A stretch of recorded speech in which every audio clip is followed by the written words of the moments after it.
আচ্ছা, তা আবার শুরু করি, ডিসকাস করি আবার আবার করি যে আসলে regulation for management of a company limited by shares, এটা আসলে এটাকে আমরা যদি এক কথাই বলি, আপনারা এটা লিখে রাখেন, বা কারণ এখানে তো লেখা নাই, আমি যা বলবো তা নাই, যে এটা আসলে একটা স্যাম্পল, মানে এটা হলো একটা স্যাম্পল আসলে, মানে স্যাম্পল অফ, মানে হাউ টু প্রিপেয়ার বা how to write an articles of association of a company. আসলে একটা কোম্পানি আর্টিকেলস অফ অ্যাসোসিয়েশন তৈরি করে কিভাবে লিখতে হয়, তারই স্যাম্পল হলো আসলে এই শিডিউল ওয়ান। এই যে শিডিউল ওয়ান, এটা আসলে এখানে বইয়ের মধ্যে হয়তো আগে পিছিয়ে আছে, কিন্তু কোম্পানি আইনে, কোম্পানি আইন যখন শেষের লাস্টে, কোম্পানি আইন যখন শেষ, হ্যাঁ, এবং শেষের লাস্টে যে এই 12টা শিডিউল আছে, তার মধ্যে 1 নম্বর শিডিউলটাই হলো শিডিউল ওয়ান, নাম্বার ওয়ান। এটা হলো আসলে কি, এটা হলো যে আপনি একটা কোম্পানির আর্টিকেলস কিভাবে লিখবেন তার একটা স্যাম্পল দেওয়া আছে। স্যাম্পল মানে যেমন প্রথমে লেখা আছে প্রিলিমিনারি, তারপরে আছে বিজনেস, পরে শেয়ার সম্পর্কে বলা আছে, তারপরে শেয়ার লিয়েন দিলে কি নিয়ম কানুন, কলস অন শেয়ারস, এগুলো ফরফিচার অফ শেয়ারস, এগুলো বাস্তবে নাই, এগুলো থিওরিটিক্যাল। এই যে conversion of shares into stock, এটা হইতে পারে।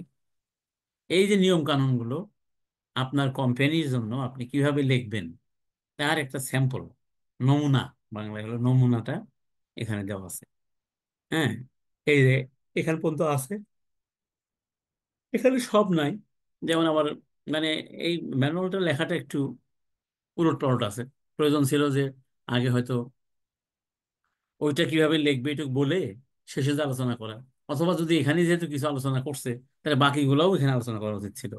হ্যাঁ, কিভাবে লিখে যে বোর্ড অফ ডাইরেক্টর যদি বলে, তাহলে এটাও শিডিউল, মানে অনের একটা পোর্শন, এভাবে মানে বলে যাওয়া উচিত ছিল। হ্যাঁ, কিন্তু এখানে আবার একবার শিডিউল, একবার অ্যাক্ট, একবার শিডিউল, একবার অ্যাক্ট, এগুলা এনে টেনে একটু মানে জবা খিচুড়ি হয়ে গেছে ছাত্রদের কাছে। এই জিনিসটা আসলে এটা হলো না বোঝার কারণে, আসলে আইনটা সম্পর্কে টোটাল ধারণা না থাকার কারণে এগুলো হয়েছে আসলে, আমি বলবো। তো আমি আপনাদের বলি যে আপনারা যেহেতু, মানে আপনারা তো এই লেভেলে এসে, এই কর্পোরেট লেভেলে এখানে এসে আপনাদের জানা দরকার যে একটা কোম্পানির আর্টিকেলস আমি কিভাবে লিখবো। তো আর্টিকেলস লিখতে গেলে আপনাকে আগে পড়তে হবে হলো এই সেকশন 17, এটা আগে পড়তে হবে যে সেকশন 17-এ কি বলছে। কারণ সেকশন, দেখুন এখানে বলা আছে সেকশন 2, 17, 18, 86 এবং 367, তার মানে এই আর্টিকেল সংক্রান্ত আলোচনার মধ্যে এই এই ধারাগুলো আছে, কিন্তু মেইনলি হলো 17। এখানে হলো মেইন হলো 17। আমি আপনার দ্বারা তো 17-এ কি বলছে সেটা হলো আগে দেখতে হবে 17-এ বলছে কি, যে কারণ এখানে সব বলা আছে যে মানে একটা ফরম্যাট দেওয়া আছে, কিন্তু আপনি ফরম্যাটটা দেখে দেখে লিখলে তো তাহলে তো সারা বাংলাদেশের যত কি আছে, যত আর্টিকেলস আছে সব তো এক কথাই হয়ে যেত, কিন্তু সব কিন্তু এক কথা হয় না। হুম, বুঝতে পারছেন? সব কিন্তু এক কথা হয় না। কেন হয় না? এই জন্য হয় না যে, যারা কোম্পানিজ অ্যাক্ট পিডিএফ, এই জন্য হয় না যে এই সেকশন 17-এর মধ্যে আপনাদের কিন্তু আজকে যদি এইটাই পড়ি আমরা, এটা ভালো করে শিখতে হবে এবং আপনাদের প্রশ্ন করতে হবে যে, স্যার আমি এখানে বুঝছি বা আমি এখানে বুঝি নাই। এটা আপনাদের প্রশ্ন না করলে যেটা হবে যে আপনারা মানে জিনিসটা আসলে বুঝতে পারবেন না, আর এই না বোঝাটা আপনার থেকে যাবে, যেটা নিয়ে সারা জীবন নিয়ে নিয়ে বেড়াবেন। হ্যাঁ, এটা থেকে গেলে, এই জন্য আমি বলি যে প্রশ্ন আম- করতে হবে না বলতে। এখানে কি বলছে দেখেন, এখানে বলছে যে সেকশন যদি আমরা যদি 17 পড়ি, 17-এ যা বলছে, আমি 17টা বের করি, যদি আমি অন্য জায়গায়, সামনে বই নাই এই জন্য আমি অনলাইন থেকে বের করতেছি আর কি। আমি আপনাকে বলি, দেখেন 17 এবং 18 দুটি আমি পড়ে শুনি। বলছে কি যে প্রথমেই এই চ্যাপ্টারটার নাম হলো আর্টিকেলস অফ অ্যাসোসিয়েশন। 17 সেকশন যেখান থেকে শুরু হয়েছে, আপনার যদি কারোর কাছে কোম্পানি আইন বই থাকে তাহলে একটু দেখেন। হ্যাঁ, প্রথমেই বলছে যে আর্টিকেলস অফ অ্যাসোসিয়েশন, তার মানে কি? তার মানে আমি যে বললাম যে শিডিউল ওয়ান হলো একটা একটা কোম্পানি তো একটা পার্ট থাকে হলো মেমোরেন্ডাম, একটা পার্ট থাকে হলো কি আর্টিকেলস। এটা তো আমরা সবাই জানি না, এটা যে একটা কোম্পানির যে টোটাল যে আসলে নিয়ম কানুন এবং রেজিস্ট্রেশন করার জন্য একটা থাকে মেমোরেন্ডাম, একটা থাকে আর্টিকেলস, এটা জানেন নাকি এটা? কথা বলতে হবে। জানেন এটা আপনারা? ফয়সাল, জি ফয়সাল জি ইকবাল, জি জি জি স্যার, জি জানেন? স্যার, জানি জানি। Yes yes. তাইলে তারই তাইলে তাই ওইটারই এখন আর্টিকেলস পার্টটা আমরা কিভাবে মানে লিখবো। তা আমরা যদি লিখি তাহলে হুবহু আমরা যেখানে ফর্মুলা যদি দেওয়া আছে, প্রিলিমিনারি ক্ষেত্রে আমরা এটা লিখবো, বিজনেসের ক্ষেত্রে এটা লিখবো, শেয়ার্সের ক্ষেত্রে আমরা এটা লিখবো। কিন্তু এই হুবহু যে এটাই লিখবো তা না, লেখার একটা নিয়ম আছে। সেটা কি বলছে দেখেন। বলছে যে company limited by share guarantee and an unlimited company shall send a copy, shall, ও না, shall end a company limited by shares may, মানে তিনটা কথাই বললো। আমরা তো জানি যে কোম্পানি তিন ধরনের, একটা limited by guarantee, limited by shares, আর লিমিটেড বাই আলো আনলিমিটেড কোম্পানি। আমরা কিন্তু প্রথমে পড়ছি। তো বলছে কি যে এরা কি করবে, have an articles of association here in provision shall made made for regulating the affairs of the company. এটা এটা হলো কি, যে একটা আর্টিকেলস থাকবে, ওটার উদ্দেশ্য কি, উদ্দেশ্য হলো রেগুলেটিং দ্য মানে the affairs of the company, কোম্পানির অ্যাফেয়ার্সটা কিভাবে চলবে সেটা ওখানে লেখা থাকবে। এবং বলছে and the article shall be sign by the subscriber of the memorandum and and be registered together with the memorandum. তার মানে মেমোরেন্ডামে যারা সাইন করছে, কারণ আপনারা জানেন যে মেমোরেন্ডামের পরে একটা সাবস্ক্রিপশন পেজ থাকে, ওইখানে যে কয়জন মিলে কোম্পানি করে তাদের সাইন থাকে। তো ওই মেমোরেন্ডামে যারা সাইন করবে তারাই আবার আর্টিকেলসে সাইন করবে, এবং দুইটা একসাথে রেজিস্ট্রি করতে হবে। এই কথা বললো 17-এর একে বললো। তাহলে আপনি আর্টিকেলস করতে চাইলে যারা যারা, এবং এটা হলো একটা, এটা হলো রেগুলেশন অফ দ্য কোম্পানি, আর হলো এখানে যারা সাইন, মেমোরেন্ডামে যারা সাইন করছে তারা এখানে সাইন করবে, একই ব্যক্তি, এই বলছে। এবং দুইটা একসাথে রেজিস্ট্রি করতে হবে। তার মানে আমরা যদি মানে আমরা যদি বলি কোম্পানি রেজিস্ট্রেশন, তার মধ্যে প্রথম কাজ হলো আমার মেমোরেন্ডাম আর্টিকেল তৈরি করা, তারপর নেম ক্লিয়ারেন্স ঠিক করা। হ্যাঁ, এই যে আমি এখন তিনটা কোম্পানি করতেছি এখন, হ্যাঁ, একসাথে। তো সবগুলা কি করছে, আমরা আগে ড্রাফট করে দিচ্ছি আগে, তারপর ওনার নাম ঠিক করে দিচ্ছি। তো তাই তাহলে প্রথম কাজ হলো এটা। তারপরেই বলছে যে articles of association may adopt all or any of the all or any of the regulation content in schedule one. এই দেখেন, বলছে কি যে আপনি যে আর্টিকেলসটা করবেন সেখানে আপনি ইচ্ছা করলে এই যে শিডিউল অনে যা যা বলা আছে সব দিয়ে আপনি একটা আর্টিকেলস করতে পারবেন। এই যে যে কথা বললাম যে হুবহু হবে সব, দেখে দেখে আপনি সব লিখলেন, যেখানে অন্য কোম্পানির নাম আছে সেখানে আপনার কোম্পানির নাম বসায় দিলেন, কাট অ্যান্ড পেস্ট যার নাম করলেন, আপনি আপনি করতে পারেন। আইন বলছে যে করতে পারেন, শিডিউল ওয়ানে যা আছে তাই। বলছে যে রেগুলেশন যেগুলো আছে কন্টেন্ট ইন শিডিউল ওয়ান, শিডিউলের মধ্যে যাহা আছে সব দিবেন। And shall in any event, হ্যাঁ, বি ডিম টু ডিম টু ডিম two contain regulations identical with or the same effect as regulation number, তবে, তার মানে বলতেছে তবে সবগুলো লিখতে পারবেন, আবার ইচ্ছা করলে কিছু বাদও দিতে পারবেন। কিন্তু এখন যে রেগুলেশন নাম্বারগুলো বলবো, মোট ওখানে রেগুলেশন আছে মানে 117টা, টোটাল রেগুলেশন আছে 117টা। তার মধ্যে আপনি কিছু মানে আপনি সবগুলো দিয়ে লিখতে পারবেন, কিছু বাদ দিতে পারবেন। তবে বলছে যে 56, 56, 66, 71, 78, 79, 80, 81, 82, 95, 97, 105, 108, 112, 13, 14, 15 and 16, এই কয়েকটা বলছে যে, এই কয়েকটা বলছে কি যে হয় কি বলতে হবে, আইডেন্টিক্যাল হতে হবে, মানে একই রকম হতে হবে, অথবা যেভাবেই লেখেন বাংলায় যদি বলি সমফলপ্রদ, মানে সেম ইফেক্ট। তার মানে কি, এইগুলা চেঞ্জ করতে পারবেন না। এখানে 17 নম্বর সেকশনে আমি যে কটা ধারা বললাম, এখানে 17টা ধারা আছে। 17 নম্বর সেকশনে এই যে 1, 2 এর সাবসেকশন 2 এর এই 17টা ধারা আপনি চেঞ্জ করতে পারবেন না।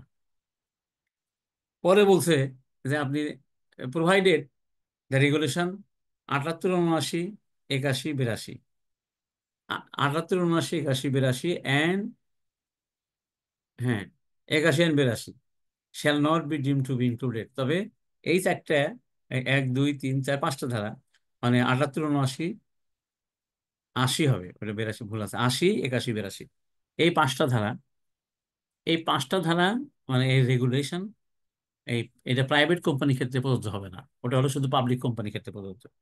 তার মানে কি? তার মানে আপনি যদি পাবলিক কোম্পানি করেন 17টাই দিবেন, যদি প্রাইভেট কোম্পানি করেন তাহলে 12টা দিবেন, এই 5টা দিবেন না। এই বলছে। এবং কি বলছে যে provided further that,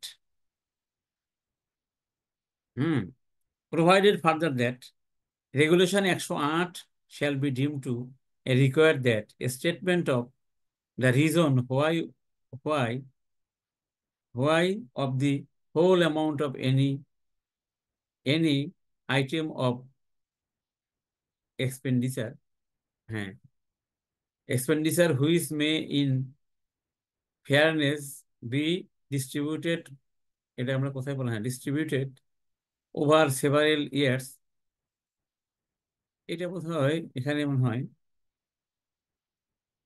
provided further that regulation 108, হ্যাঁ 108, 108 এর ক্ষেত্রে shall be deemed to require that a statement of the reason why of the whole amount of any item of expenditure which may in fairness be distributed over several years, only a portion thereof is charged against the income of the year, shall be shown in the profit and loss account unless the company in general meeting shall determine otherwise. ও বলছে কি যে 108-এর মধ্যে যে regulation বিধানগুলো আছে তার মধ্যে একটা বিধানের ক্ষেত্রে বলছে যে আপনি মানে এই লাইনটা লিখতে হবে, কোথায় লিখতে হবে, ওই আর্টিকেলসের মধ্যে, যে যদি মানে কোনো বছরের খরচ যদি যে আমরা যে ডেফার্ড করে দিই যে সেটা যে দিচ্ছি, হ্যাঁ সেটা কেন দিচ্ছি, এবং এটা যদি ব্যত্যয় ঘটাতে চাই তাহলে জেনারেল মিটিং এর পারমিশন লাগবে, মানে শেয়ার হোল্ডারদের পারমিশন লাগবে।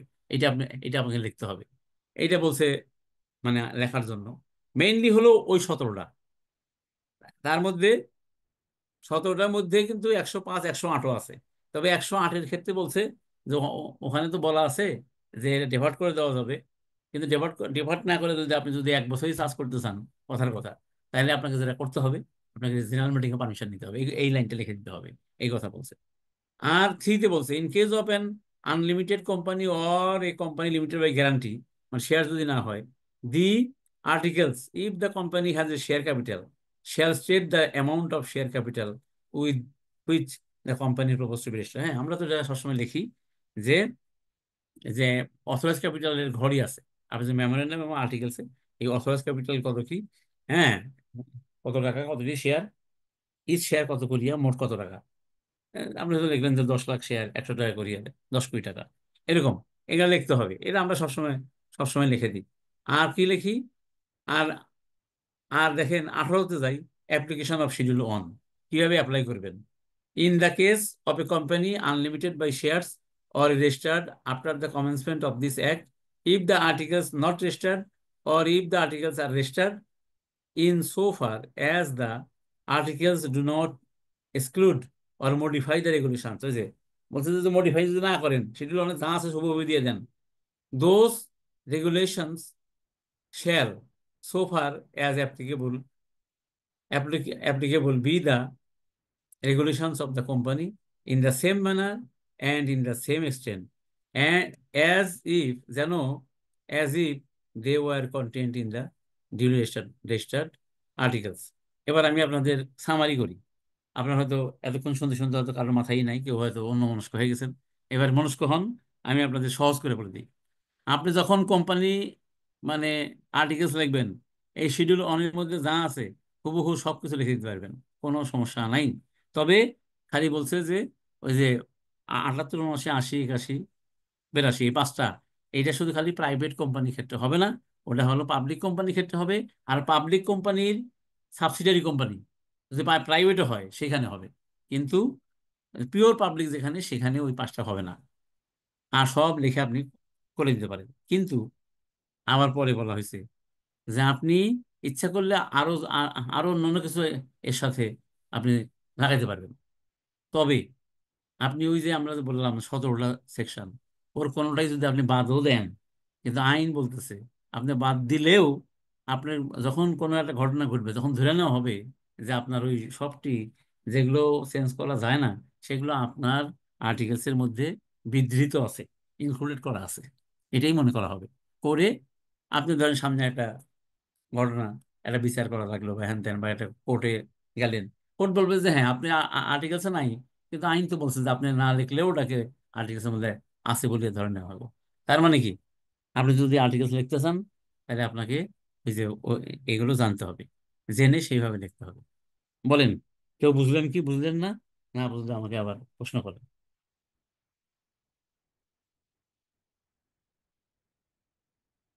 বলেন।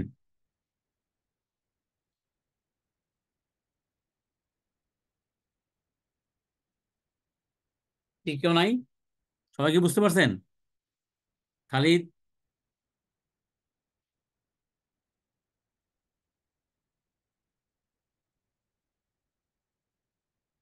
কি বলেন? মাত্র স্যার 25 জন বুঝতে বুঝছেন। বুঝছি স্যার। বুঝতে বুঝতে লেগেছে। খালিদ বলেন, কি বুঝতে পারছেন জি স্যার, বুঝতে পারছি। যে আর্টিকেলস কিভাবে লিখতে হবে?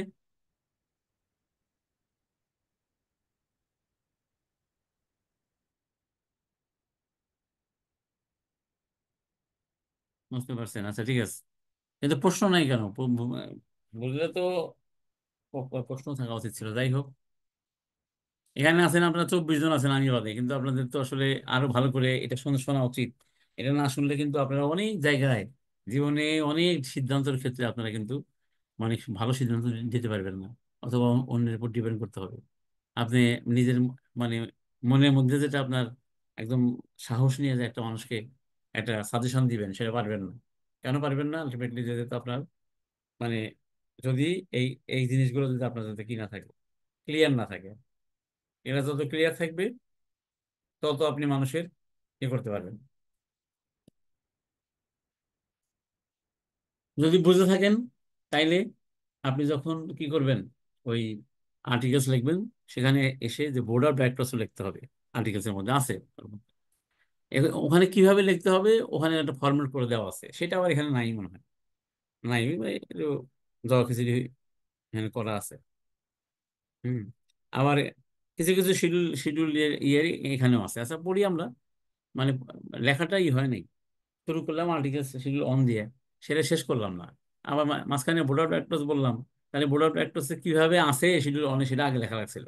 তারপরে অথবা প্রথমে কোম্পানি আইন সম্পর্কে ধারণা দিয়ে তারপরে যাও, যাই ওই ফর্মেটটা লেখা দেওয়া লাগছিল। যাই হোক, এখন আমি বলি যে বোর্ড অফ ডাইরেক্টরস এর ক্ষেত্রেও কিভাবে লিখবেন সেটা আপনার আর্টিকেলস এর মধ্যে একটা ফরম্যাট দেওয়া আছে।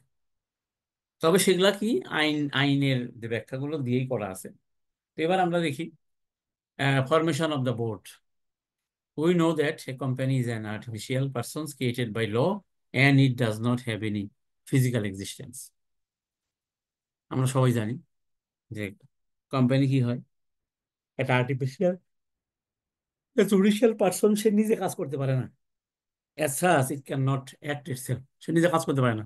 The persons through whom it acts, যাদের মাধ্যমে এই কোম্পানি কাজ করে, তাদের নামই হলো director, known as director. Yes, the directors of a company are collectively known as the board of directors. আর যখন সব ডাইরেক্টরসকে একসাথে বলা হয়, তখন তার নাম হলো বোর্ড অফ ডাইরেক্টরস। এই বলছে আর কি। ঠিক আছে। The board must be properly constituted to transact the business of the company validly. এবং বোর্ড কিন্তু সঠিকভাবে গঠন করা লাগবে।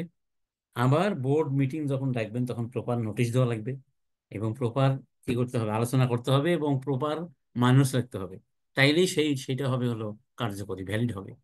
Invalidly constituted board cannot bind the company by its act.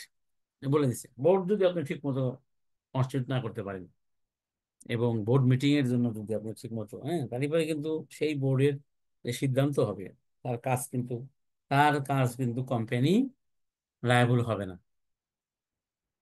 তার কাজের দ্বারা কোম্পানি লায়াবল হবে না, কারণ যে বোর্ডের মেম্বার সে যোগ্য না, অযোগ্য, তাকে দিয়ে আপনি বোর্ড মেম্বার করছেন, তাহলে হবে না।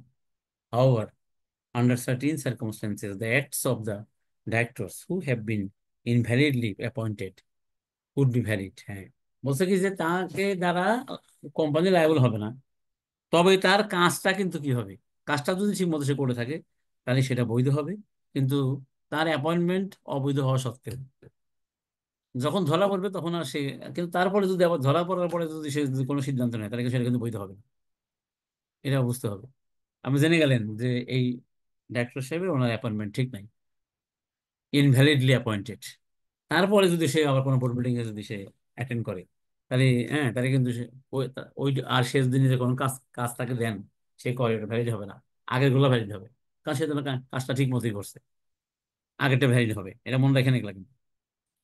এবং কি বলছে, invalidly constituted board cannot bind the company by its act. However, under certain circumstances, the acts of the directors who have been invalidly appointed would be valid.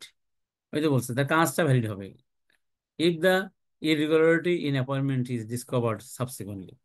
Regarding validity of the Act of Directors, Section 98 of the Companies Act state the following: the acts of a director shall be valid, notwithstanding any defect that may afterwards পরে be disclosed, পরে প্রকাশ পায়, disclose in this appointment or qualification. তার কোয়ালিফিকেশনের problem আছে, তার অ্যাপয়েন্টমেন্টের মধ্যে problem আছে, এটা পরে ধরা পড়লো, পরে ধরা পড়লে সমস্যা নাই, আগের কাজ valid. Provided that nothing in this section shall be deemed to give validity to act done by a director after the appointment of such director has been shown to be invalid. বুঝতে পারছেন? এই যেটা আমি বললাম, যে আপনি জানলেন যে আপনি কি ডিসকোয়ালিফাইড, বা আবার অ্যাপয়েন্টমেন্ট নট কি ভ্যালিড, কিন্তু আপনি কি করলেন, তারপরে কাজ করে গেলেন, সেই কাজ কিন্তু ভ্যালিড হবে না, যেটা বললাম। এবার বলছে রেগুলেশন 95, তার মানে কি, of schedule 1 of the Companies Act 1994, which is compulsory, state as follows. তার মানে 95টা আমাদের প্রথমে জানতে হবে। আমরা যদি এইভাবে লিখি, আগে আপনার আমার জানতে হবে যে 95টা ম্যান্ডেটরি সেকশন কিনা। ওই যে 17টা, 17 নম্বর সেকশনের 17টা যে রেগুলেশন বলছে, সেটা ম্যান্ডেটরি কিনা, সেটা প্রথমে জানতে হবে। তার হিসাবে আপনার আলোচনা হবে। তো এটা মানে কম্পালসারি, মানে আমি দেখে, হ্যাঁ, 17-95 এটা হলো কম্পালসারি আর কি। এই বলছে যে এটা কম্পালসারি, কি বলছে, all acts done by any meeting of the directors or of a committee of the directors or of a committee of directors or by any persons acting as directors shall, notwithstanding that it may be afterwards discovered that there was some defect in the appointment of any such director or persons acting as aforesaid, or that they or any of them were disqualified, be as valid হইবে as if যেন every such persons had been duly appointed and was qualified to be a director. এমন ভাবে হবে, তার মানে কাজটা তার valid হবে। হ্যাঁ, এমন ভাবে হবে যে একজন ডিউলি অ্যাপয়েন্টেড, মানে ভ্যালিডলি অ্যাপয়েন্টেড একজন ডাইরেক্টর যেভাবে কাজ করছে সেভাবেই হবে, কিন্তু তারপরে আর হবে না। এইটা কিভাবে আপনার আর্টিকেলসের মধ্যে লিখবেন, সেটাই যে এখানে কিন্তু ফরম্যাটটা বলে দিল, দেখেন আপনার আর্টিকেলসের মধ্যে এই যে এইভাবে লিখে দিবেন, বাস হয়ে গেল। আচ্ছা, এবার হচ্ছে বলছে যে this provisions of law do not apply to to the case of a director. কোন ডাইরেক্টরের ক্ষেত্রে? Whose term of office has expired but continues to act as a director. হ্যাঁ, who is from the beginning knew his appointment was defective. এই যে বললাম এতক্ষণ। How about the defect in the informations of the board cannot adversely affect the right of the outsiders. ওরা বাদ দেন, ওই মধ্যে থাকেন, বাদ দেন। এবার আসেন নাম্বার অফ ডাইরেক্টরস। আমরা সবাই জানি যে এভরি পাবলিক কোম্পানি, সমস্ত পাবলিক কোম্পানিতে কোম্পানি আইন অনুযায়ী 90, কোম্পানি আইনের 90, section 90, subsection 1, every public company and every private company which is subsidiary of a public company shall have at least 3 directors. তার মানে পাবলিক কোম্পানি এবং পাবলিক কোম্পানির সাবসিডিয়ারি যদি কোনো কোম্পানি হয়, তাদের কমপক্ষে 3জন ডাইরেক্টর থাকতে হবে। এটা হলো কোম্পানি আইন অনুযায়ী। কিন্তু কোনো কোম্পানি যদি, পাবলিক কোম্পানি যদি আবার লিস্টেড হয়, তাহলে তখন আবার সিকিউরিটি অ্যান্ড এক্সচেঞ্জ কমিশনের যে অর্ডিন্যান্স আছে, সেই অর্ডিন্যান্সে যে মানে লেখা আছে, অর্ডিন্যান্সে বলা, সরি, মানে কর্পোরেট গভর্নেন্স গাইডলাইন যেটা সিকিউরিটি অ্যান্ড এক্সচেঞ্জ কমিশনের, তখন আবার সেইটা অনুযায়ী হতে হবে। সেখানে বলা আছে কমপক্ষে 5জন, বেশি পক্ষে 20জন। এই জন্য কিন্তু আপনারা কোম্পানি আইনে লেখা আছে কমপক্ষে 3জন থাকা সত্ত্বেও পাবলিক কোম্পানি যেগুলো লিস্টেড সেখানে কিন্তু 5জন কমপক্ষে। কেন? ওই যে আর এক আইনে বলা আছে, এবং সেই আইনে বলা আছে যে অন্য আইনে যাই থাকুক না কেন, মানে কোম্পানি আইনে যাই থাকুক না কেন, ওটা মানতে হবে। এই জন্য কোম্পানি আইনে কমপক্ষে 3জন পাবলিক কোম্পানির ক্ষেত্রে, এবং পাবলিক কোম্পানি সাবসিডিয়ারি কোম্পানির ক্ষেত্রে 3জন, আর প্রাইভেট কোম্পানির ক্ষেত্রে 2জন, শেয়াল হ্যাভ অ্যাট লিস্ট 2 ডাইরেক্টর্স। এবং 90-3 বলছে only natural persons can be appointed age director.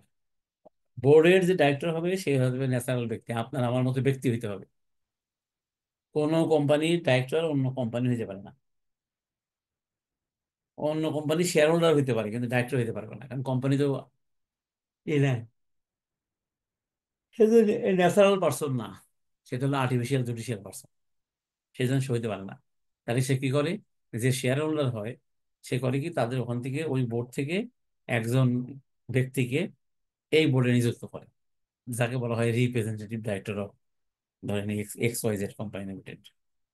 তার মানে রিপ্রেজেন্টেটিভ ডাইরেক্টর হওয়া যায়, কিন্তু মানে কোম্পানি কখনো কি হইতে পারে না, ডাইরেক্টর হইতে পারে না। ঠিক আছে, কোম্পানি কখনো ডাইরেক্টর হইতে পারে না। স্যার একটা কোশ্চেন ছিল স্যার। হ্যাঁ হ্যাঁ, কোশ্চেনই তো চাচ্ছি, বলেন। স্যার ডিরেক্টরের টাইপ হিসেবে যদি স্যার বলা যায় স্যার, যে বিভিন্ন ধরনের তো ডিরেক্টর আছে। হুম। কাউকে যে বলা হচ্ছে এক্সিকিউটিভ ডিরেক্টর, কাউকে বলা হচ্ছে নন এক্সিকিউটিভ ডিরেক্টর। স্যার এদের বেসিক্যালি স্যার এদের মানে ফাংশনটা কি স্যার, কিভাবে স্যার ডিসাইড হয়েছে? আচ্ছা, বা খুবই সুন্দর।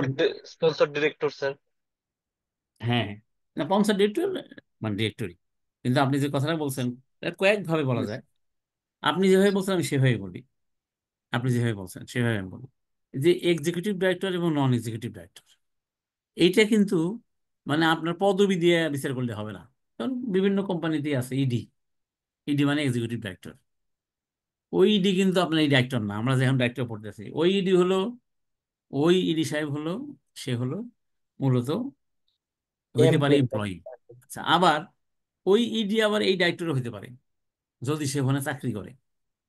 তার মানে যে ডাইরেক্টর অথচ ডে টু ডে অ্যাক্টিভিটিসে অংশগ্রহণ করে, কোম্পানির বিজনেসে অংশগ্রহণ করে এবং সে স্যালারি নেয়, তার নাম হলো এক্সিকিউটিভ ডাইরেক্টর।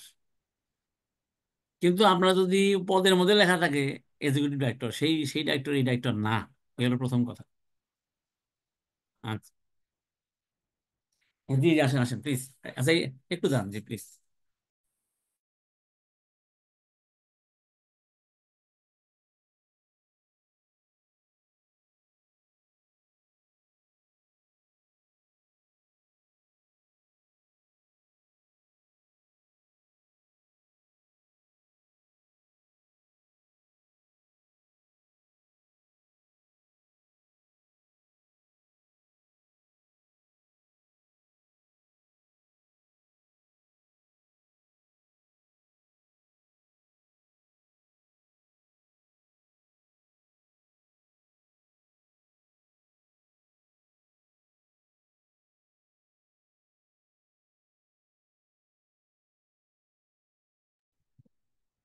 আচ্ছা, এখানে হলো যে তাইলে আপনার প্রশ্ন হলো যে ইডি, ওই ইডি হলো, ইডি যদি পদবি হয় সে কিন্তু এই ডাইরেক্টর না, কিন্তু ডাইরেক্টর সাহেব যদি কি করে, চাকরি করে ওই কোম্পানিতে, সে শেয়ার হোল্ডারও। আবার সে যেহেতু ধরেন আমি এখন বসে আছি একটা মানে ফার্মাসিউটিক্যালস কোম্পানিতে বসে আছি, এখন একজন ডাইরেক্টর আছে, সে ফার্মাসির উপরে তার পিএইচডি করা আছে, কিন্তু সে এসে সে কি করছে, এই ব্যবসাটাকে করছে। এখন সে এমডি না, হয়তো সে এমডি না, এমডি আর একজন আছে, তারও ফার্মার আছে। তাইলে ও তখন বললো যে ঠিক আছে, আমি এখানে আমি এক্সিকিউটিভ ডাইরেক্টর হিসেবে কাজ করব, পদের নাম এক্সিকিউটিভ ডাইরেক্টর। আর সে যদি নাও থাকে, তার নাম যদি হয় ডাইরেক্টর, তার কথা যে ডাইরেক্টর মার্কেটিং, উনি আসলে আইনের চোখে হলো ইডি, এক্সিকিউটিভ ডাইরেক্টর। মানে এক্সিকিউটিভ মানে হলো ডাইরেক্টর, মানে যে কি, মানে who is participating in the business of the company, মানে লাইক এক্সিকিউটিভ, এই জন্য তার নাম হলো এক্সিকিউটিভ ডাইরেক্টর। আর নন এক্সিকিউটিভকে, যে কোম্পানির ডাইরেক্টর কিন্তু সে কোম্পানিতে শুধু কি মিটিং অংশগ্রহণ করে, পলিসিতে অংশগ্রহণ করে, কিন্তু সে বিজনেস অংশগ্রহণ করে না। তার মানে সে হলো নন এক্সিকিউটিভ ডাইরেক্টর। মানে আমার কথা বুঝলেন কিনা কনক? সবার বোঝা উচিত আমার কথাটা। জি স্যার। ক্লিয়ার নাকি? ক্লিয়ার? জি স্যার। হ্যাঁ। আর আমাকে যদি এখানে চাকরি দেন আর আমার নামের সাথে লেখেন ইডি, আসলে আমি এমপ্লয়ি। আইনের চোখে আমি ইডি না আসলে। আইনের চোখে ইডি হলো এক্সিকিউটিভ ডাইরেক্টর, যারা director but participating in the মানে কোম্পানিজ বিজনেস, তারা হলো এক্সিকিউটিভ ডাইরেক্টর। আর নন এক্সিকিউটিভ হলো যারা শুধুই ডাইরেক্টর, পলিসি মেকিং করে, আসে, মানে বোর্ড মিটিং করে, অ্যাটেন্ডেন্স ফিস নেয় এরা। আর উনি হলো মানে ফুল চাকরি করে, এখান থেকে সে বেতনও নেয়, সবকিছু নেয়। এই এবার আসেন অ্যাপয়েন্টমেন্ট অফ ডাইরেক্টর। ডাইরেক্টরের, ও আটা বলি, the remunerations of the director shall from time to time be determined by the company in general meeting. এটা মনে রাখেন। আমরা কিন্তু জানি যে কোম্পানির যে বোর্ড কিন্তু কখনো এই রিমুনারেশন, বোর্ডের যে অ্যাটেন্ডেন্স ফিস, এই রিমুনারেশন বোর্ড কখনো পাশ করাইতে পারে না। বুঝতে পারছেন? সাধারণত এই জেনারেল মিটিং করতে হবে। The qualifications of director shall be holding of at least on share. হ্যাঁ, একজন ডাইরেক্টরের কোয়ালিফিকেশন তাকে পিএইচডি হইতে হবে তা না। একজন ডাইরেক্টরের কোয়ালিফিকেশন কমপক্ষে একটি শেয়ার থাকিতে হইবে। দেখো, এটা লেখা আছে, and shall be his duty to comply with the provisions of section 97 of the Companies Act। এবং আপনি 97 অনুযায়ী আপনি যে ওই শেয়ারটা, কোয়ালিফিকেশন শেয়ারটা নিছেন বা নিবেন, তার একটা কি দেওয়া লাগবে, সাইন করে দেওয়া লাগবে। সেটাই হলো বলছে as a at least on share. এই জন্য কিন্তু বিভিন্ন আর্টিকেলস লেখা থাকে যে অ্যাট লিস্ট 1000 শেয়ার, মানে কমপক্ষে একটি, তাহলে বেশি পক্ষেও হইতে পারে। 1000টি শেয়ার আপনি লিখলেন, তার মানে কি, আপনি যদি ওই কোম্পানির 1000টি শেয়ার শেয়ার না কেনেন এবং কিনবেন বলে যদি আপনি কনসেন্ট না দেন, হ্যাঁ, তাহলে পরে আপনার কি হবে না, আপনি ডাইরেক্টর ডিসকোয়ালিফাইড হয়ে যাবেন। কারণ এইটি হলো আপনার কোয়ালিফিকেশন, বিএ পাস করতে হবে না। আপনার কোয়ালিফিকেশন শেয়ার হলো একটি, আর যদি আর্টিকেলসে লেখা থাকে ভিন্ন রূপ, তাহলে সেইটি। এই এবার আসেন অ্যাপয়েন্টমেন্ট অফ ডাইরেক্টরস।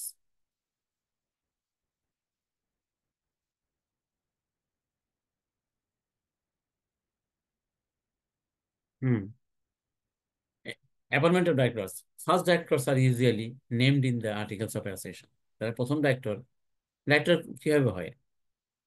সেকশন 91-তে বলছে যে যারা প্রথম ডাইরেক্টর তাদের নাম ওই আর্টিকেলস এর মধ্যে থাকেই, যে এরা হলো প্রথম ডাইরেক্টর, তাদেরকে আমরা বলি first director.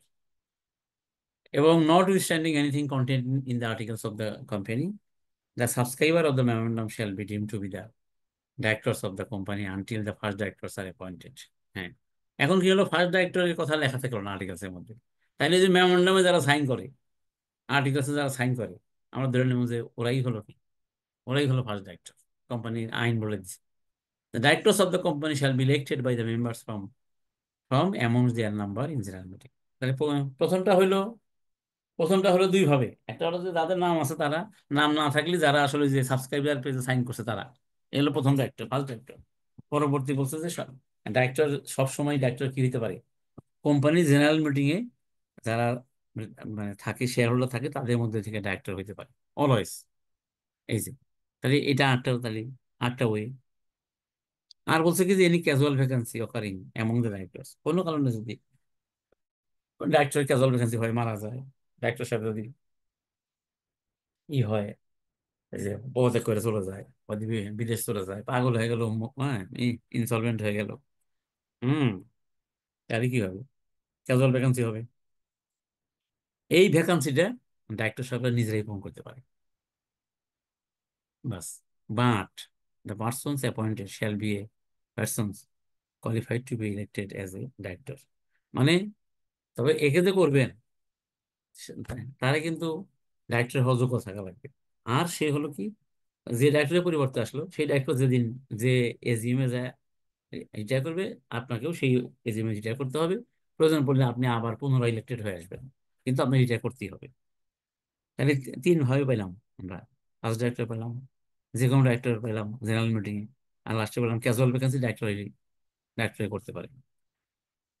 Notwithstanding anything contained in the articles of the company other than a private company, not less than one third of the whole number of directors shall be persons whose period of office is liable to be determined at any time by rotation। হ্যাঁ, তার মানে কি, তারপরে বলছেন যে এগুলো public company অথবা public company subsidiary company.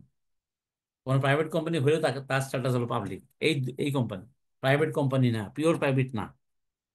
তাইলে পিওর প্রাইভেট ছাড়া অন্য কোম্পানি, পাবলিক কোম্পানির ক্ষেত্রে এবং প্রাইভেট কোম্পানি কিন্তু পাবলিক কোম্পানির সাবসিডিয়ারি, তাদের ক্ষেত্রে ও সব সময় ওয়ান থার্ড, 3/1 তারা দে উইল বি লায়াবল, দায়বদ্ধ থাকিবে, লায়াবল টু ডিটারমাইন, হ্যাঁ, liable to retire by rotation. মানে রোটেশন, রোটেশন তারা ওয়ান থার্ড করে করে রিটায়ার করতে বাধ্য থাকবে। এটা বলা আছে, কোথায় বলা আছে? 97। আচ্ছা দেখেন এখানে। এটা আসলে বলা আছে রোটেশন রিটায়ারমেন্ট বলা আছে এতে, রেগুলেশনের মধ্যে বলা আছে এটা। এবং যেটা পড়লাম যে পাবলিক কোম্পানির ক্ষেত্রে প্রযোজ্য না, না প্রাইভেট কোম্পানির ক্ষেত্রে প্রযোজ্য না। If the articles of association do not name the directors but specify qualification shares of directors, subscriber shall be first directors. এটা তো পড়ছি আসলে, এটা আবার কেন দিল? হ্যাঁ, অ্যাকর্ডিং টু সেকশন 97 এক, ডাইরেক্টরস মাস্ট টেক আপ, হ্যাঁ মানে কোয়ালিফিকেশন শেয়ার, ওই যে আপনার একটি শেয়ার অথবা 1000টি শেয়ার, সেটা অবশ্যই আপনাকে টেক আপ করা লাগবে, নিতে হবে within 60 days of appointment. Appointment যেদিন হয়েছে সেটা 7 দিনের মধ্যে, or within such shorter time as may be fixed by the articles, অথবা সাচ কি or such shorter time as may be fixed by the articles, তাই না? তার মানে কি 7 দিন লেখা আছে, ইচ্ছা করে 7 দিনকে 40 দিন 45 দিনে করা যাবে, মানে কমানো যাবে, বাড়ানো যাবে। কিন্তু আপনি 7 দিনের মধ্যে আপনাকে কি করতে হবে? ওই কোয়ালিফিকেশন শেয়ার নিতে হবে, না নিলে আপনি কিন্তু কি ডিসকোয়ালিফাইড হয়ে গেলেন। হ্যাঁ এই, এবার আপনাদের বলি, আপনারা যেহেতু মানে ইয়েতে আছেন, হ্যাঁ, তো আপনাদের ক্ষেত্রে অনেকেই আসবে যে অনেক কোম্পানি আপনারা অডিট করতেছেন, কোম্পানির ডাইরেক্টররা কি করেন, ধরেন আপনি 6 মাসের অ্যাকাউন্টস করছেন, 6 মাসের মধ্যে সে সে কোনো শেয়ারই দেয়নি, টাকাই দেয়নি, তাহলে সে টাকা দেয়নি মানে সে তাহলে এই ইয়েও দেয়নি, কোয়ালিফিকেশন শেয়ারও নেয়নি, তাহলে কিন্তু তার কিন্তু ডাইরেক্টরশিপ থাকে না। আর 7 দিনের মধ্যে না নিতে পারে তত ডাইরেক্টরশিপ থাকে না, তাহলে আপনাকে কোয়ালিফাই করতে হবে। কমপক্ষে এর এমফেসিস অফ ম্যাটার দিতেই হবে, এমন দেখেন। Regulation 79 of the Companies Act state that at the first ordinary general meeting of the shareholder, the whole of the directors shall retire from office, and at ordinary meeting in every subsequent year, 1/3 of the directors of the time being, or if their number is not three or a multiple of three, then the number nearest to 1/3 shall retire from the office. আচ্ছা একটু দাঁড়ান আমি এটা বুঝা দিব। এটার নাম হলো রোটেশন, ঠিক আছে? এটার নাম হলো রিটায়ারমেন্ট বাই রোটেশন। আপনারা কি এটা বোঝেন যে রিটায়ারমেন্ট বাই রোটেশন কিভাবে হয়? বোঝেন এটা?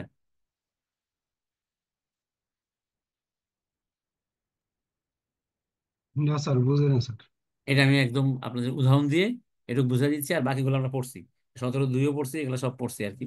হ্যাঁ, আমি এটা আপনাকে এই এই দুইটা জিনিসটা সুন্দর করে বুঝা দিই, সারা জীবন মনে থাকবে এটা আমি। 1/3 স্যার রিটায়ারমেন্ট করেছে। হ্যাঁ হ্যাঁ ফয়সাল।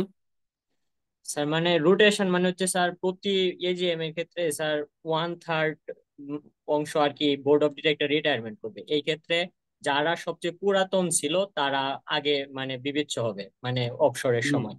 হ্যাঁ গুড গুড। সেটা আমরা একটা উদাহরণ দিয়ে, আর আরো কথা আছে যে প্রথম যে এজিএম হবে সেখানে সবাইকে রিটায়ার করতে হবে, আমি বুঝাই দিচ্ছি আপনাকে। ওইটা তো স্যার যারা ফাউন্ডিং এর সময় থাকবে তারা ফার্স্ট এজিএম এর সময় রিটায়ারমেন্ট করবে স্যার।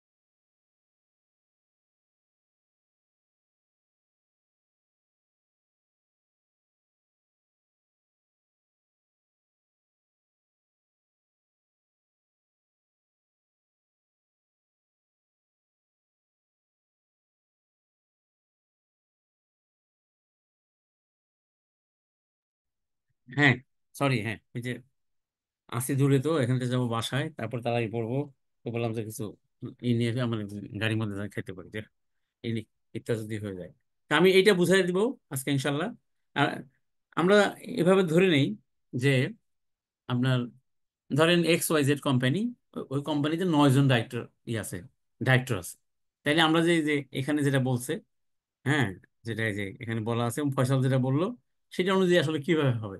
তা 9 জন যে কোম্পানি, তাইলে এই 9 জন কোম্পানি এখানে বলছে যে ফার্স্ট অর্ডিনারি মিটিং এ সবাই whole of the director shall, এই যে whole of the director shall কি রিটায়ার ফ্রম অফিস, বাস। তার মানে কি? তার মানে কোম্পানিতে রেজিস্ট্রি হওয়ার পরে প্রথম যে এজিএম হবে সেই এজিএম এ ওই 9 জনই কি করবে? 9 জনই এখানে রিটায়ার করবে, অবসরে চলে যাবে 9 জন। তাহলে যখন সে রিটায়ার করলো, তো 9টা পোস্ট খালি হয়ে গেল। যেহেতু এখানে বলা আছে যে এই 9 জনই কিন্তু আবার কি, they are eligible to be a director of the company. সুতরাং এখন কি হলো, 9টা পোস্ট খালি। এই 9 পোস্টে, এখন ধরেন ওই কোম্পানিতে 30 জন শেয়ার হোল্ডার আছে, 30 জন, তার মধ্যে 9 জন ডাইরেক্টর, তাই বাকি 21 জন শেয়ার হোল্ডার। তাহলে এই 30 জনই কিন্তু এই 9টা পোস্টে পোস্টে আবার দাঁড়াতে পারবে।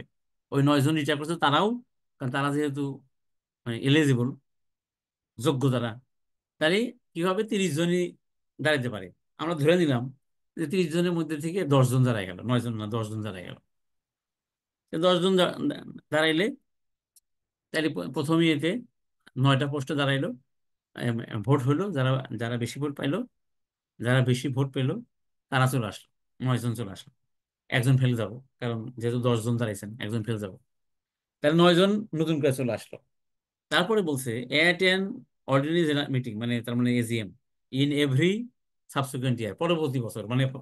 তাহলে প্রথম বছরে এজিএম এ সবাই কি করলেন, রিটায়ার করলেন।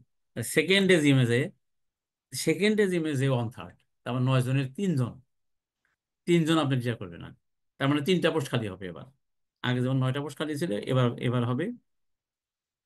এখন প্রশ্ন হলো কি, যে আইন হলো কি, রেগুলেশন 80 বলছে যে যারা who have been longest in the office, যে লংগেস্ট আছে সেখান থেকে রিটায়ার করবে। কিন্তু এখন তো 9 জনই তো লংগেস্ট, 9 জনই তো একই একই দিনে আসছে। তাইলে এই 9 তাহলে কি হবে, তাহলে 9 জনের মধ্যে ঠিক করতে হবে যে কে 3 জন আগে যাবে, 1/3 3 জন। যদি করতে না পারে তাহলে করতে হবে লটারি, এই যে বলছে। But as between the persons who become directors on the same day, একই দিনে যারা ডাইরেক্টর হয়েছে, এবং দোজ টু রিটায়ার, এবং যারা রিটায়ার করবে, শ্যাল আনলেস দি আদারওয়াইজ এগ্রি, তারা নিজেরা যদি এগ্রি করতে না পারে অ্যামং দেমসেলভস, বি ডিটারমাইন, তখন সেক্ষেত্রে ডিটারমাইন করতে হবে বাই লট। তার মানে কি, তখন ডিটারমাইন করতে হবে লটারির দ্বারা। লট মানে লটারি, লটারি দ্বারা। Retiring director shall however be eligible for re-election. এই যে সেটা আগে বললামই, তার মানে সবই বলা হয়েছে, খালি এই একটাই। তার মানে কি, তখন আপনারা কি করবেন, লটারি করে 3 জনকে কি করবেন, যে এই 3 জন রিটায়ার করো। তার 3 জন কি হলো, 3টা পোস্ট খালি হলো। ওই ওটাতে আবার ইলেকশন হবে, হ্যাঁ। 10 জন দ্বারা এক, আর 9 জন দ্বারা এক, আসবে তো 3টাই, তাহলে 3 জন আসবে। তাহলে সেকেন্ড এজিএম চলে গেল। এবার থার্ড এজিএমে যায় প্রশ্ন আসবে যে আবার 3 জন 1/3, 3 জন আবার রিটায়ার করো। তো ওখানে তো 6 জন রয়ে গেছে। তো 6 জন থেকে যদি নিজেরা নিজেরা ঠিক করতে পারে যে আমরা এই 3 জন যাবো, হ্যাঁ যাবো, আবার ভোট দ্বারা আবার আসবো, তাহলে তো আর কোনো কথা নাই। কিন্তু যদি না পারে, তাহলে লটারি, আবার লটারি করে আবার 3 জনকে আবার ওখান থেকে রিটায়ার করাইতে হবে। আবার ইলেকশন হয়, আবার 3 জন আসবে। এই 3 জনের মধ্যে যারা রিটায়ার করলো তারাও আসতে পারবে। সবসময় মনে রাখবেন যে retiring director always eligible to be director. তাহলে 3 জন আসলো, তাহলে থার্ড এজিএম শেষ, তাহলে ফোর্থ এজিএমে যে আর কোনো চিন্তাই নাই, কারণ তো আছেই আর 3 জন লংগেস্ট, ওই 3 জন রিটায়ার করবে। আর ফিফথ এজিএম থেকে তার কোনো সমস্যা নেই, ওই যে আগে যে করছিল সে, তারপরে সে, তারপরে সে, তারপরে সে। সুতরাং এই যে প্রসেসটার নাম হলো রিটায়ারমেন্ট বাই রোটেশন। এটা কি বুঝলেন নাকি বুঝলেন না, বলেন, সবাই বলেন। স্যার একটা কোম্পানিতে যদি 2 জন ডিরেক্টর থাকে স্যার, হুম। সেক্ষেত্রে স্যার কিভাবে তারা রিটায়ার করবে স্যার? দুজন একটা তাদের প্রাইভেট কোম্পানি, ওখানে তো এই জি ই নাই। আমরা বুঝছি। তো এতক্ষণ কি বললাম, যে প্রাইভেট কোম্পানির ক্ষেত্রে রিটায়ারমেন্ট রোটেশন কিন্তু অ্যাপ্লিকেবল না। শুধুমাত্র স্যার পাবলিক স্যার। শুধু পাবলিক, এবং পাবলিক কোম্পানি যেটা সাবসিডিয়ারি প্রাইভেট কোম্পানি তাদের ক্ষেত্রে, সেখানে 2 জন থাকবে না, বুঝছি। বুঝছেন। সেখানেও লেখা আছে বুঝছি। কমপক্ষে 3 জন ডাইরেক্টর। কি ক্লিয়ার, প্রশ্ন উত্তর ক্লিয়ার? কি আপনি ক্লিয়ার নাকি, বলেন। জি স্যার। আচ্ছা, জি স্যার। আচ্ছা, থ্যাংক ইউ। এবার আমরা আসি, পরেরটাতে আসি। এভরি ডাইরেক্টর বলছে যে consent of director, yes, consent ছাড়া হবে না। Every director has to sign a consent form, যেটা ফর্ম 9 বলা হয়, and file the same with the Register of Registered Companies and Firms. Section 93 of this Act states as follows: every person proposed to as a candidate for the office of a director shall sign and file with the register hire with the company মানে সেটা আসলে his consent in writing to act as a director if appointed। সোজা কথা হলো যে appointed হলে তাকে এই কনসেন্ট দিতে হবেই। কনসেন্ট ছাড়া সে নিজেকে কোথাও ডাইরেক্টর বলতে পারবে না, নিজেকে কোথাও ডাইরেক্টর হিসেবে প্রপোজও করতে পারবে না। যে প্রপোজ করলে কনসেন্ট দেওয়া লাগবে। A person shall not act as a director of the company unless he has কি বলছে যে 30 days of his appointment signed and filed with the registrar his consent in writing to act as such director। 30 দিনের মধ্যে যদি না দেয় তাহলে সে কিন্তু ডাইরেক্টর থাকবে না এবং ডাইরেক্টর হতে পারবে না। এই স্যার একটা এগুলো হলো কোয়েশ্চেন স্যার। হ্যাঁ বলেন। স্যার যখন মানে কোম্পানির ডাইরেক্টরদের তালিকা করা হয় তখনই তো স্যার ডাইরেক্টরদের কনসেন্ট যেটা ওটা নেওয়া হয় এবং আরজিএসসি তে দেওয়া হয়, তাহলে ওই সম্মতিতেই কি ওইটা হয়ে ওইটাই যাবে তো না এটা। স্যার? হ্যাঁ ওইটার নামে তো হ্যাঁ ওইটার নামে ওই কনসেন্ট সিডি বলা হয়, কনসেন্ট ডাইরেক্টর, যেটা ফর্ম 9।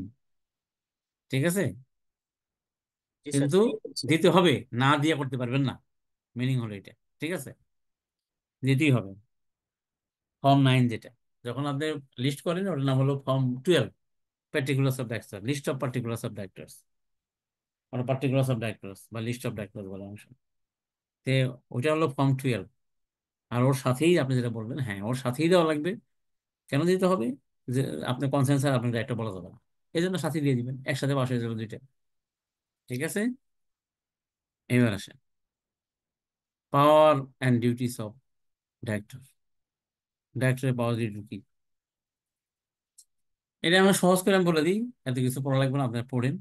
বলছে যে the business of the company shall be managed by the directors who may pay all expense incurred in getting up and registering the company and may exercise all such powers of the company as are not by the Company 1994 or any statutory modification thereof for the time being in force or by these articles required to be exercised by the company in general meeting, subject nevertheless to any regulations of these articles, to the provisions of the said Act and to such regulations being not inconsistent with the aforesaid regulations or provisions as may be prescribed by the company in general meeting। ওকে, এটা আমি সহজ করে দিই আপনাকে, এত কথা না বলে। ডাইরেক্টরের দায়িত্ব হলো, ডাইরেক্টরের পাওয়ার কি আসলে, ডাইরেক্টরের পাওয়ার হলো আর্টিকেলসে লেখা থাকে যে ডাইরেক্টরের এই পাওয়ার আছে, কিন্তু ডাইরেক্টরের ইন্ডিভিজুয়ালি কোনো পাওয়ার নাই, কোনো পাওয়ারই ডাইরেক্টরের ইন্ডিভিজুয়াল নাই। মানে বোর্ড অফ ডাইরেক্টরস যদি, মানে সবাই মিলে যদি কোনো ডাইরেক্টর কোনো পাওয়ার দেয় তাইলে শুধু তার পাওয়ার আছে, আদারওয়াইজ কোনো ডাইরেক্টর বা চেয়ারম্যানের কোনো, চেয়ারম্যান অলসো ডাইরেক্টর, তারও কোনো পাওয়ার নাই।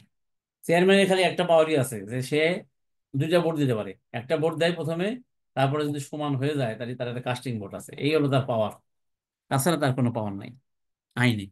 এখন যদি আর্টিকেলসে লেখা থাকে তাহলে সেটা হলো, লেখা থাকবে হলো কোনো ডাইরেক্টরের, পাওয়ার অফ ডাইরেক্টরস, ডাইরেক্টরস মানে একসাথে।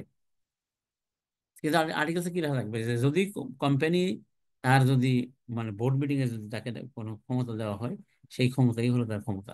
এছাড়া ইন জেনারেল অনেক ক্ষমতা আছে এখানে অনেক কিছু লেখা আছে। সে চেক সাইন করতে পারবে, কিন্তু যখনই সাইন করতে যাবে তখনই তার বোর্ডের পারমিশন লাগবে, কারণ তার ইন্ডিভিজুয়ালি কোনো ই নাই, সে সব করতে পারবে, বিশাল দেখবেন লেখা আছে, কিন্তু ওটা হলো পুরোটাই হলো মানে মানে by the approval of the board, বোর্ডের অ্যাপ্রুভাল আপনি করতে পারবেন। হ্যাঁ, একা একা কিছুই করতে পারবেন না, আপনার নিজের কোনো ক্ষমতা নাই। এগুলো বেসিক। কারো কোনো প্রশ্ন থাকলে বলেন। ঠিক আছে, হ্যাঁ হ্যাঁ, এখানে মজু আর কোকটা নিলেন। হ্যাঁ হ্যাঁ, কোক ক্যান, হ্যাঁ হ্যাঁ। তো এই হলো মানে ইয়ের কথা, মানে ডাইরেক্টরি পাওয়ার আমরা জানলাম, ডাইরেক্টর নিজে আসলে কোনো পাওয়ার নেই। ঠিক আছে, এবার আসেন হলো এই বোর্ড মিটিং। ইয়েস, তো বলছে যে company is an artificial person, it exist in the eyes of the law and cannot act its own, নিজে কাজ করতে পারে না। It has to act through a board of directors elected by the shareholders. Yes, a company incorporated under the Companies Act has a distinct legal existence, quite independent the shareholders. The directors people say are the representative of the shareholders and the companies are managed through directors. সব ঠিক আছে, the board meetings are important because the matters relating to the company and its policy are discussed and decided by the board of board meeting. Okay. The Companies Act 1994 has given discretion to the directors to frame rules and regulations concerning meeting, where they should meet at, how their meeting should be regulated. However, if the director are unable to exercise the powers vested on them, the company may exercise such powers in general meeting of the shareholders. The procedures of dealing with the issue by the directors in one company may differ within the legal frame with that of the other company. হইতে পারে, the scope of business to be done by the board depends upon the provisions in the articles of the respective company and the Companies Act 1994. ঠিক আছে, তো এখানে বলছে যে আসলে এখানে বলা উচিত ছিল যে এখানে যে কোম্পানি আইনে বলা আছে যে একটা ইয়ারে কমপক্ষে 4টি বোর্ড মিটিং করতে হইবে। সেটাই তো এখানে এখানে নাম তো হলো বোর্ড মিটিং, সেটা এখানে নাই। এখানে থাকা আমরা জানি যে কমপক্ষে 4টি বোর্ড মিটিং করা লাগবে। আমাদের বেশি পক্ষে যে যে অর্ডার করেন করেন, কিন্তু কমপক্ষে 4টি, তার মানে এক কোয়ার্টারে 1টি করিয়া 1 বছরে 4টি, কমপক্ষে 4টি কি করতে হবে, মিটিং করা লাগবে। এই matters within the power. Articles delegate powers to the board of directors and not to any individual or to a number of individual by them. আমি বললাম যে পাওয়ার হলো মানে কালেকটিভলি, আলাদাভাবে কোনো পাওয়ার নাই। যদি পাওয়ার তাকে দেওয়া হয় তাহলে পাওয়ার আছে, নাহলে নাই, এই বলছে। এখানে একটা ইলাস্ট্রেশন আছে, দেখি কি বলছে। Where 6 directors out of 9 meet in a different capacity and for different purpose, such meeting is not a board meeting. তাই না? এই যে যেটা হলো আর কি, যে এই যে কয়েকদিন আগে আমি আপনাদের বলি, আমার কাছে একটা ডিসিশন আসলো সরকারি থেকে, স্যারকে দেখে দেন, লিখে দিয়ে আমি বললাম যে এটা বোর্ড মিটিং হয়নি। এই সেম কাহিনী, এই একটা ইয়ের 7জন ডাইরেক্টর একদিকে, 7জন না 8জন, তারা মিলে একটা মিটিং করে সিদ্ধান্ত করছে, সেই সিদ্ধান্ত দিয়ে দিছে। হ্যাঁ, এটা তো ইনভ্যালিড, কারণ প্রপার নোটিশ দিতে হবে 9জনকেই, তারপরে কেউ আসলো না সেটা ইস্যুজ না। কিন্তু আপনি ওই যে 9জনের মধ্যে 6জন এক জায়গায় বসলেন, বা হ্যাঁ 14জনের মধ্যে আপনি কি করলেন, 8জন একদিকে বসে থেকে সিদ্ধান্ত নিলেন, এটা হবে না, এটা কোনো ভ্যালিড সিদ্ধান্ত হবে না, এবং পৃথিবীর কোনো আদালতে আপনি ওই সিদ্ধান্ত আপনি কার্যকর করতে পারবেন না। মনে রাখবেন এটা। আপনাকে মানে কোরাম সংখ্যক থাকলেই এজেন্ডা ভ্যালিড, কোরাম যদি থাকে। এখন আপনি কিন্তু নোটিশ দেওয়া লাগবে 9জনকেই, প্রপার নোটিশ দিতে হবে।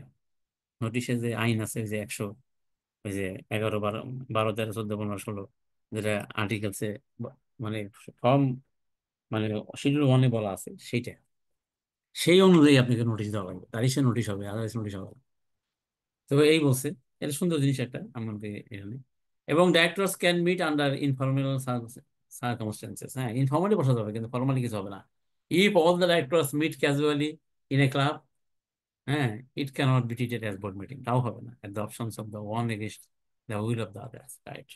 কারণ এখানে আপনাকে কি করতে হবে, প্রপার নোটিশ দিয়ে বসাইতে হবে। আপনারা সবাই মিলে আর 9জন যে এক ক্লাবে যে একটা ইনফর্মাল আলোচনা করলেন, ওটাও হবে না, ওটা বোর্ড মিটিং হবে না। হ্যাঁ, গেছেন এক ইয়েতে, আপনি আর একটা বললেন, নোটিশ দিলেন না, তাহলে হবে না। তবে যদি 2জন হয়, 2জন যদি শেয়ার হোল্ডার, 2জনই ডাইরেক্টর, একজন চেয়ারম্যান একজন এমডি, তাহলে কিন্তু আপনি সিঁড়ির মধ্যে বোর্ড মিটিং করতে পারবেন। কারণ এখানে নোটিশ একজন, আপনি যাকে বললেন সে যদি ইয়েস বলে, নোটিশ হয়ে গেল, এটা প্রপার নোটিশ হয়ে গেল। সে যদি আপনারা বলে আপনি ইয়েস বলেন, প্রপার নোটিশ হয়ে গেল। এখানে তো নোটিশ দেওয়ার দরকার নাই, আপনার 2জনই তো, 3জন হলেই নোটিশ লাগবে। আর যদি 2জন হন, এটাও নোটিশ, কিন্তু এটা তো মানে আপনার নোটিশটা কি হচ্ছে, ই হয়ে যাচ্ছে আর কি। মানে 2জনের ক্ষেত্রে একজন আরেকজনকে বলা মানে প্রপার নোটিশ হয়ে যাওয়া, তাছাড়া আর কোনো ক্ষেত্রেই করা যাবে না। এই আর section 108 of act of F the companies state that office of the director shall vacated if he absent himself from 3 consecutive meetings of the directors or from all meetings of the directors for continuous period of 3 months which is longer. তাই না? বলছে যে যদি কোনো director leave of absence না নিয়ে, খেয়াল করেন এই কথাটা কিন্তু খেলতে হবে, without leave of absence from the board, সে যদি বোর্ডের কাছে লিভ অফ অ্যাবসেন্স নিয়ে 3 বছরেই যদি সে না আসে, কোনো প্রবলেম হবে না, তার ডাইরেক্টর থেকে যাবে। কিন্তু যদি লিভ অফ অ্যাবসেন্স না নিয়ে সে যদি পরপর 3 মিটিংয়ে না আসে, অথবা যে 3 মাসের মধ্যে যতগুলো মিটিং হয়েছে, যেটা বেশি, সব মিটিংয়ে না আসে, তাহলে কি হবে, তার ডাইরেক্টরশিপ চলে যাবে, ভ্যাকেট হয়ে যাবে। Therefore, it is not necessary for a director to attend in every board meeting. he may attend as often as possible. A director who attends the meeting must act honestly, use fair and reasonable diligence in the management of the company. A director cannot be held responsible for any misfeasance committed by other directors of an act and meeting in which he has absent or he had no knowledge of it. তাই মানে এক director আর ডাইরেক্টরের কাজের জন্য কখনো liable হবে না, এবং সে যেখানে ছিল না যে মিটিং এ, সেই মিটিং এ সিদ্ধান্ত হবে, তার জন্য সে লায়াবল হবে না, এটা বলছে। In the absence of clear provisions in act or memorandum or articles or resolution, powers of the directors depend on surrounding circumstances. Yes, depend করে আসলে।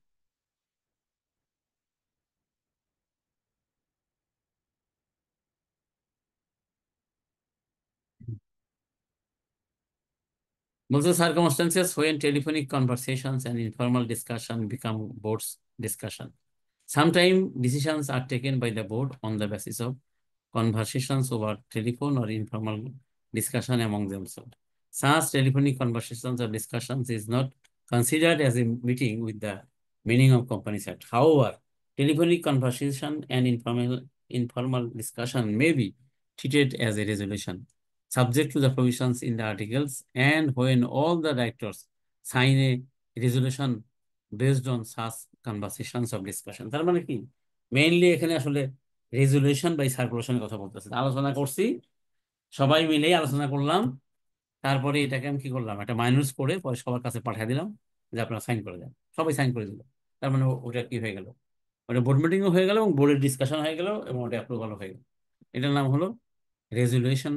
হ্যাঁ, নিলেন বাই সার্কুলেশন, যেটা নিচে বলছে থ্রু রেজুলেশন সার্কুলেশন, একই জিনিস। তবে বলছে কি যে কিছু ধরনের বিজনেস যেগুলা সার্কুলেশন করে হবে না।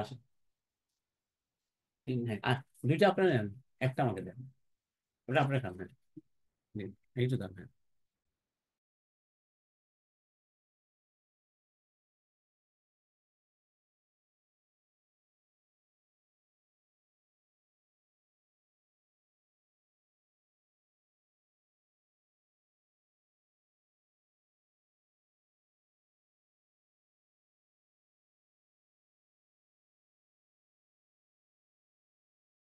এই তবে সার্কুলেশন মানে বাই রেজুলেশন, মানে রেজুলেশন বাই সার্কুলেশন, এইটা সব ক্ষেত্রে হয় না। যেমন not all kinds of business can be transacted by circulation, মানে এটা হলো রেজুলেশন বাই সার্কুলেশন।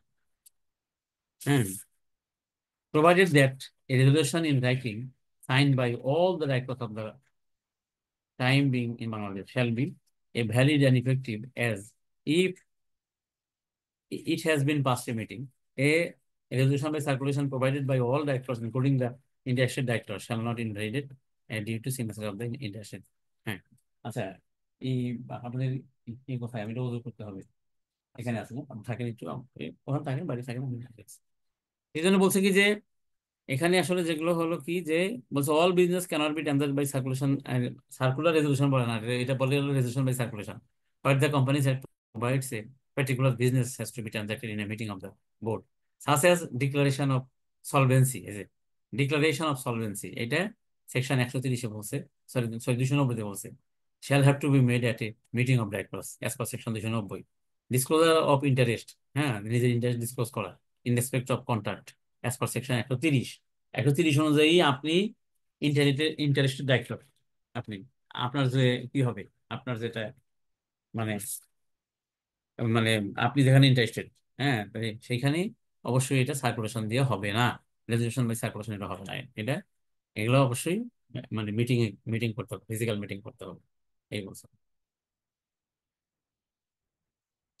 এই যে এখানে বলছে, এখানে formal board meeting frequency and interval, এই বলছে according to section 96 A the board of directors hold meeting at least once in every 3 months and at least is a 4 meeting in every year. is it তার মানে 96 ধারাতে এটা বলা হয়েছে যে 4টে meeting বছরে আর 3 মাসে একটি, মানে কোয়ার্টারে একটি, 3 মাসে একটি, কোয়ার্টারে লেখেন না, 3 মাসেই লিখবেন, আইনি ভাষায় লিখতে হবে, এই আর কি। তো এই ছিল হলো আজকের আলোচনা। আজকের বিষয়ে আলোচনা করা যাবে না, অনেক দূরে যেতে হবে। আপনারা বলেন, 1-2টা কোশ্চেন নিতে পারি, নিয়ে বলতে পারি, বলেন। কারো কোনো এই যে যেটুকু পড়লাম এর মধ্যে কোনো ভুল আছে কিনা, আর সবাই মনে রাখেন যে এরপরে কিন্তু আমরা এই যে এই যে এটা প্রিরিকুইজিটস অফ ফর্মাল বোর্ড মিটিং এগুলা পড়বো। আপনারা এটা মনে রাখেন, লিখে রাখেন পরের খাতায়, পরের ক্লাসে। বলেন, কারো কোনো কোশ্চেন আছে?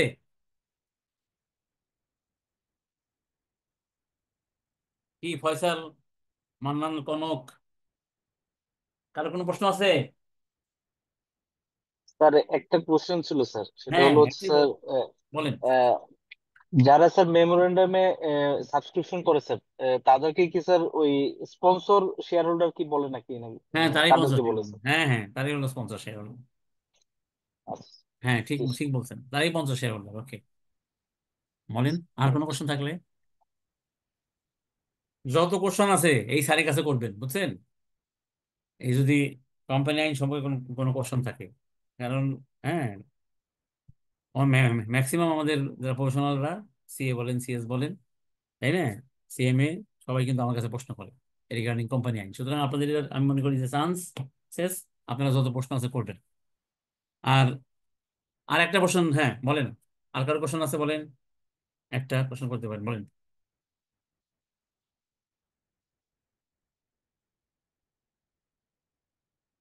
আচ্ছা না হলে আমি রেখে দিব, হ্যাঁ, কারণ আমি, আপনি যদি অনুমতি দেন তাহলে আজকের মতো রাখবো। কারণ আমাদের 5:15 পর্যন্ত ছিল আমাদেরই, 5:15 পর্যন্ত। আমি ওই 10 মিনিট আগেই করতেছি, আমি 9 মিনিট আগে। কি রাখবো সবাই? জি স্যার। জি হ্যাঁ স্যার। রাখি আজকে, মানে আমি আমার দিতে হবে ধরুন। ওকে, থ্যাংক ইউ।